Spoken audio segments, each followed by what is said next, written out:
নমস্কাৰ। যোৱাকালি শংকৰদেৱ শিশু নিকেতনৰ যি 6 মাহিলী পৰীক্ষা অনুষ্ঠিত হৈছিলে, সেই পৰীক্ষাৰ 6ষ্ঠ শ্ৰেণীৰ গণিতৰ প্ৰশ্ন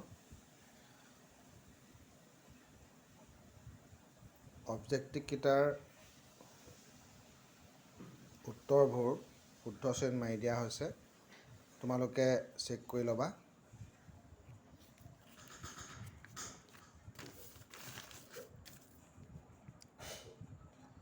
প্ৰতিটো অবজেক্টিভৰ শুদ্ধ উত্তৰৰ বিপৰীতে শুদ্ধ চিন মাৰি দিছোঁ। তোমালোকে তোমালোকৰ প্ৰশ্নখনৰ লগত মিলাই চাবা আৰু গম পাবা তোমালোকৰ কিমানটা শুদ্ধ হৈছে।